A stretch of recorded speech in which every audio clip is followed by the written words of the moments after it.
Ikaw ang aking tala sa gabing madilim. Ikaw ang bawat sana sa lahat ng hiling. Sagot sa akin. Narito ng ating mga karagdagan na aabangan bukas sa abot kamay na pangarap. Galit na galit nga itong si Moira nang ibalita dito ni Ninang sa kanya na hindi nga nagtagumpay itong kanyang hitman na ipatumba nga itong si Dax dahil sa nakapalibot din itong mga gwardya dito nga ni Dax at hindi naman naituloy ni Annalyn na paputukan itong lalaking ito dahil ayaw niyang ilagay sa kanyang mga kamay ang batas. Kaya naman nakakuha ng pagkakataon itong hitman at tinakbuhan niya itong si Dax kaya hindi natuloy ang pagpaslang nito. At maya-maya din dumating itong sina Lynette kasama ng mga kapulisan.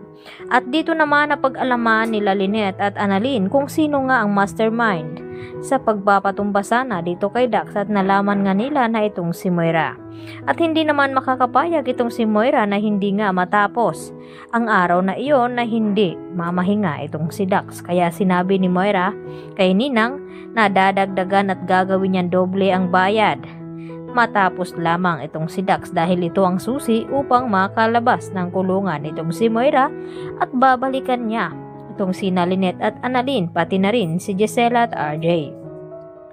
At dito rin na hinarap ni Chang Susan itong si Moira at nakatikim naman ng kandamakmak na sampal itong si Moira dahil sa nalaman ni Chang Susan na ang inutos pala dito ni Moira na ipapatumba itong si Dax at baka ilalagay pa ni Moira sa alanganin ang buhay ng mag-ina na si Lynette at Annalyn.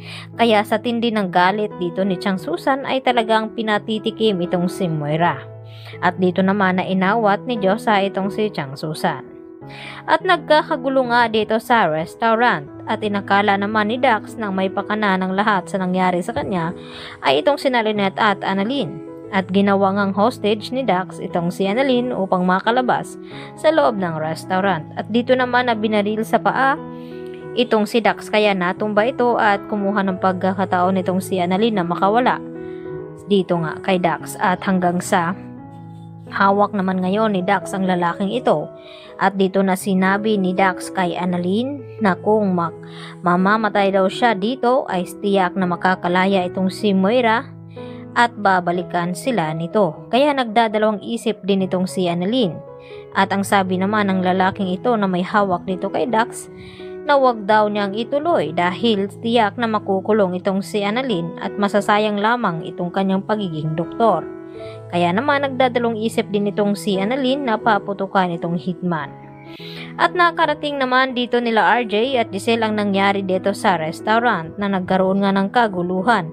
Kaya agad na pumunta itong si RJ kung saan ay tila natakot itong si Annalyn at ganun din itong si Lynette at pati itong si Carlos ay dumating din dahil kumalat nga agad itong balita at nakarating agad sa kanila. At pinapahanap naman ni Moira kay Zoe kung nasaan daw itong mag-ina na sina Annalyn at Lynette at napag-alaman nga ni Zoe na nandoon nga ito sa restaurant kung saan ay may kaguluhan dahil sa taong gustong tumumba dito nga kay Dax at dahil hindi naman naituloy ang mga plano nito.